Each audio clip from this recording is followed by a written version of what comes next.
Edson, a humildade, né? A humildade. Até quando. Na verdade, né? Que tipo de humildade a espiritualidade espera da gente?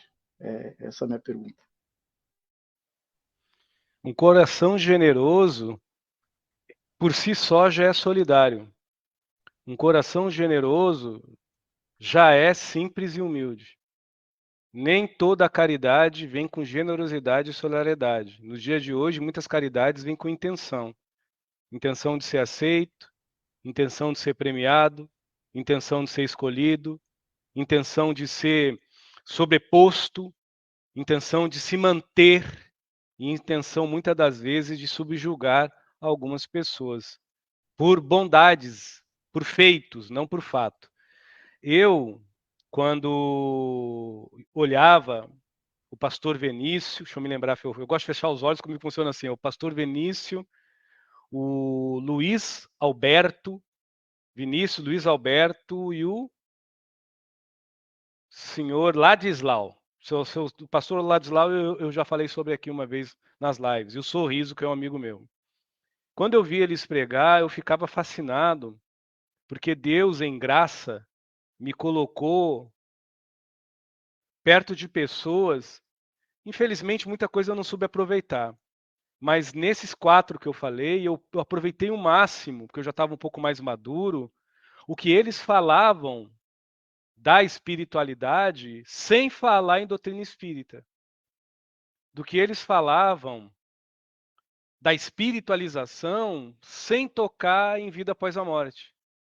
Do que eles falavam e testemunhavam dos espíritos sem falar de espírito externo ao nosso corpo. Mas, Edson, como é que um evangélico que você está falando aí, da Assembleia de Deus, esses 4 eram da Assembleia, falavam isso? Porque mesmo eles sendo da Assembleia, eles eram generosos. Mesmo eles pertencendo a outras religiões, no caso, dentro de uma filosofia pentecoste, eles tinham um coração solidário. Então, em vez de estar dizendo e comparando a minha religião com a outra, eles aprimoravam o senso de religião no Cristo. E pelo olhar, pela lupa do Cristo, quando eles falavam de um outro processo religioso, eles falavam com amor, não com julgamento. Com ternura, não com julgamento. Com muito respeito, não com julgamento. Cara, eu tive a honra, pena que só tem um hoje encarnado, de eu ficar assim babando ouvindo aqueles caras falar, porque ali, e outra, igrejas, muitas das vezes, principalmente uma que era lá no bairro Cruzeiro, quem é de Porto Alegre sabe onde é que eu estou falando, não por ser no bairro Cruzeiro, mas essa igreja em si, extremamente humilde. Não tinha nem reboco nas paredes, bem pequenininha. Mas ali estava o Espírito Santo. Coisa que hoje, muitas das vezes, Everaldo, você não vai ver essa simplicidade humilde. Eu não estou falando de todos, então eu creio que as pessoas não têm por que se ofender. Eu estou falando da religião, não mal dela, mas de uma forma geral, na Umbanda. Na Umbanda hoje você vai para o norte do Brasil, para o Piauí, conforme o afrorismo psíquico, geográfico e conforme a teologia histórica do local, o Ogum é Ogum, mas lá em Piauí já é diferente do Ogum de Porto Alegre, mesmo sendo Ogum. Então, quando a gente começa a olhar as coisas com simplicidade, a gente, antes de entender, por exemplo, que um doutor Bezerra de Menezes pode incorporar no médio como Pai Estevão, Pai Joaquim de Aruanda, Caboclo Pena Verde, ou aquele outro Caboclo Rompe-Mato, doutor Bezerra de Menezes vem nessa transfiguração, não sei se vocês sabiam disso. Ou você acha que porque ele é doutor Bezerra, ele não pode vir com outra tez, com outra fala, com outra roupagem, né? Então, quando a gente tem simplicidade e humildade, a gente permite que o espírito seja espírito. Não que o espírito tem que ser da Umbanda, tem que ser espírita, tem que ser evangélico. Apesar que eu tenho um amigo que é Luiz Henrique, numa palestra lá em Porto Alegre, não sei se eu acho que o Everaldo acho que não estava nessa. O Luiz Henrique trouxe um poema. Ele foi falando e eu fui repetindo as palavras dele. E ele é evangélico. no plano espiritual e evangélico. Até hoje ele fala para mim que ele tem algumas dificuldades. Agora já faz uns 2 meses que eu não psicografo com ele, que ele diz que ainda tem umas dificuldades porque ficou esse cacófito psíquico nele. Então, uma das coisas que a gente entende quando a gente vê a espiritualidade com simplicidade, tipo, eu pratico a minha espiritualidade na minha umbanda, na minha doutrina espírita, na minha religião, na minha religiosidade, mas é eu. Eu posso seguir uma cartilha disciplinar, eu posso seguir uma doutrina, eu posso seguir o Evangelho segundo o Espiritismo, mas seguir copiando é uma coisa e ser natural é outra. Entende, meu irmão? Então, o que falta hoje, que a tua pergunta é muito boa, é essa simplicidade aí que você falou. Então, existe 2 tipos de simplicidade hoje. A simplicidade que o meu religiosismo impõe como algo a ser aceito moralmente e socialmente a minha comunidade filosófica, doutrinária, religiosa, pragmática e teosófica, e também aceita por alguns espíritos de várias graus de espiritualidade, e tem aquela outra simplicidade, que é aquela que não se mostra, que é aquela que é lealdade à vida, a Cristo, a Deus em mim. Que é aquela simplicidade que eu não preciso dar testemunho para fora, eu sou a testemunha viva. Que é aquela simplicidade que antes de eu fazer um ato de caridade, eu não me nego à generosidade de ter em mim um senso solidário, ou de solidariamente ter em mim um senso generoso. Tem aquela simplicidade que é muito. Uma vez eu fiz aqui umas colocações de 2 tipos de caridade, as pessoas muitas vezes, né, graças a Deus até hoje, nunca ninguém foi grosso comigo, eu tento também, até por educação, não ser grosso com ninguém, mas tem muita gente que não concorda comigo, fala, você está trazendo um outro Cristo, você está pregando coisa que não existe, então, se não existe, eu convido a vocês a ler os livros de Joana de Ângeles com mais atenção, principalmente os livros de André Luiz, os 16, com mais atenção, está tudo lá. Então, se não levar para o lado espiritual, vamos para a Umbanda, é a mesma coisa. Eu tenho saudade da simplicidade de um orixá incorporar e com uma erva. Para quem é de religião afro sabe o que eu estou falando. Um pai chapanã com um punhado de erva levantar um moribundo de uma cama desenganado. Quem tem mais de 40 anos de religião sabe o que eu estou falando. Hoje em dia, meu amigo. Então eu fico olhando e pensando, o que está acontecendo? Será que a espiritualidade está se distanciando da gente? Ou será que pelo acúmulo de religiosismo, crendicismo, pragmatismo, dogma, elitismo, sofismo, delírio, fascinação, mesmo com boa, abre aspas, intenção, a gente não está distanciando a essência do que é espiritual? Porque ser em Cristo é ser lúcido, né? Então a gente muitas das vezes vai perdendo esse grau de simplicidade, né? A simplicidade de hoje é eu ter calma com o outro, não é eu ter calma comigo. A simplicidade de hoje que é proferida por aí, olha só, a simplicidade de hoje. Eu tenho que amar todo mundo, eu tenho que ter calma com os outros, eu tenho que ter paciência com os outros, eu tenho que ter gratidão, eu tenho que ser uma pessoa boa e eu tenho que praticar caridade. E dentro das possibilidades, pela reforma íntima, eu tenho que trabalhar o meu mal. Boa? Boa. Tem alguma coisa errada nisso, Edson? Não, nenhuma. Qual é a simplicidade que a gente aprende quando a gente lê a Bíblia? A Bíblia é esse evangelho normal, até o próprio evangelho, mas é minha interpretação. Simplicidade. Eu sou mais um. Humildade. Eu não tenho certeza de nada. Tudo que eu estou falando aqui é um momento do agora. Amanhã ou depois eu posso mudar o meu ponto de vista. Deus e a vida e o eterno me dá essa liberdade simples de fruir. Porém, tem coisas que são imutáveis. Amor é amor e amar é amar. Ódio é ódio, raiva é raiva. Simplicidade. Eu tenho que ter calma e paciência com a pessoa que é tóxica, ou a calma e paciência me dá praticidade, maturidade, resiliência, determinação, afeto, maleabilidade graciosa para lidar com qualquer um? É, meu amigo, essa simplicidade você dificilmente vai ver um religioso falar hoje.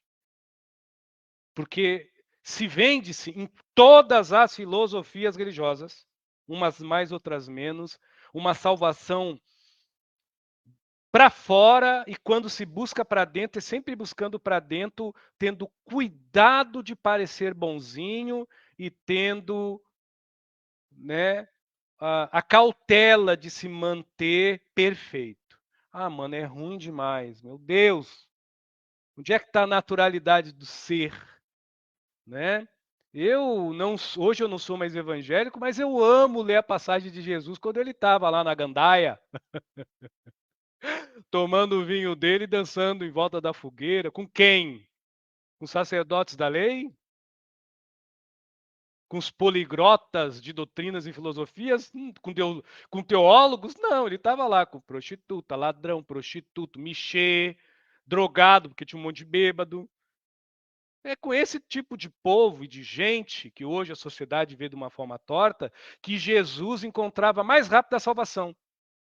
Por isso que todos os pecadores que Jesus falou, ele dizia, a sua salvação só faltava dizer, é instantânea. Agora, para aqueles que criavam um crivo religioso, humano, cheio de dogma, cheio de níveis e desníveis de moral, aonde esquece que a integridade, a ética, né, e os princípios são muito mais do que a moral, porque a moral no dia de hoje é uma obrigatoriedade de evolução espiritual, não é um caminho de educação.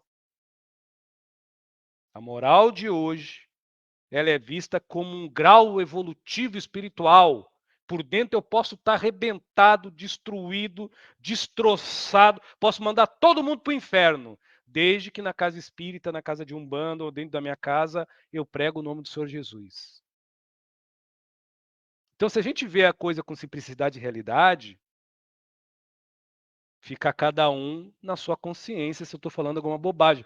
Tem alguns, amigo Everaldo, já passando a vez para você, que até teve até um rapaz até esse dia que falou para mim, poxa, Edson, você é meio arrogante, o seu jeito de se falar, mas, ô meu amigo, você quer que eu fale o quê? Meus queridos, meus amados.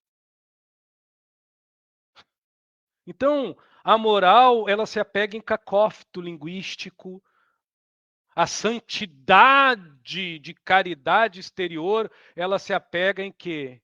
Em insistência que um dia há de virar uma permanência, porque tanto que a gente faz o bem para o outro, que um dia a gente começa, quem sabe, a se tratar melhor. Enquanto Cristo fala, né? Enxergue, ande, levanta, cura-te. Tipo, sempre coloca a responsabilidade do ser no ser, não no que ele faz para fora, mas no que ele pode se nutrir por dentro. Então, eu tenho uma interpretação do Evangelho de Jesus segundo o Espiritismo ético. E as entidades que trabalham por mim, que graças a Deus, eu já falei várias vezes, eu não quero incorporar, mas quando incorporo eles, eles vêm porque a gente combina. Não sou médium teimoso, é uma questão de liberdade, eu tenho a minha vida, eles têm o que fazer também. Mas muitos concordam com esse meu olhar, até o Pai Benedito fala isso, todo o Evangelho de Jesus é ético. Você vai para o lado da filosofia, a ética lhe convida a não sonegar o seu melhor. Você vai para o lado teosófico, é a mesma coisa. Você vai para o lado científico, se falar em termos de física, né? Até nas partículas, elas se condensam e se descondensam em si. Isso está no livro Mecanismo da Mediunidade, conforme a bondade que você nutre por si. Não é a bondade que você faz pelo outro. Isso não quer dizer que você não vai fazer o bem para o outro. Agora, quando você leva para o lado da religião, seja ela qual for, e quando o religioso ele mergulha nas letras, mas não no sentimento das entrelinhas em Cristo, em vida, em amor e em amar, ai, mano, aí fica cheio de regra, aonde é ruim para me manter aquilo, porque eu vivo me chibateando, me chicotando. No momento que eu ver que uma outra religião está se despontando, mas não faz o que eu faço, ou que um outro espírito, que por eu falar francês, italiano, americano, sei lá o quê, ouvir lá o outro falar africano ou aborígena e está despontando, eu vou estar sempre arrumando um pretexto para dizer que o Cristo, deste modo, deste jeito, ou à luz dessa forma, e deste jeito que eu me agremeio, eu cultuo, ou de uma forma clara, ou de uma forma muito disfarçosa de caridade, é o caminho escolhido. Sua pergunta foi sobre simplicidade. Eu não encontro simplicidade nenhuma nisso não, meu irmão. Por que que o mal aparenta ser mais forte e o bem fraco? Por causa disso. Você imagina todas as religiões começar, no caso aqui, para quem é cristão. Por exemplo, eu consigo ver Cristo em Buda, mas não vou entrar nisso. Já pensou se todas as religiões chegassem assim para ti, ô Everaldo, chamando agora para você aqui falar alguma coisa, e dissesse assim, olha, sejas bom, não sonegue seu melhor. Tenhas paciência e calma para contigo e seja educado com o outro. O amor é uma força errante que não julga, mas ajuiza. E o amar é uma força em fluxo e refluxo que te coliga com tudo pela simplicidade e humildade. Então levanta e anda com os bens e com os males que tu tem na tua intimidade, porque a vida, o Deus, jamais te abandona no meio do caminho. Já pensou, meu amigo? Dei só um exemplo. Em nenhum momento a vida te obriga a ser o que você não é, mas em todo tempo ela te estipula, te instiga a você se reconhecer naquilo que você não se valoriza, amor. Naquilo que você não se reconhece, amar. E naquilo que você não se encontra, Deus, vida, luz viva. Mas, enquanto isso não acontece, é como diz um amigo espiritual, que é o Senhor Sete Cruzes, o Exu, as pessoas vão exercitando o seu religiosismo, as suas doutrinas, que são válidas, que são rítmicas, né? As doutrinas dão rítmico ao nosso senso, e com o tempo elas vão se acordando. Umas se reacordam, umas se despertam, outras não, a maioria não. Fica à vontade, Everaldo. Simplicidade é algo de gente grande, viu, meu amigo? Oh!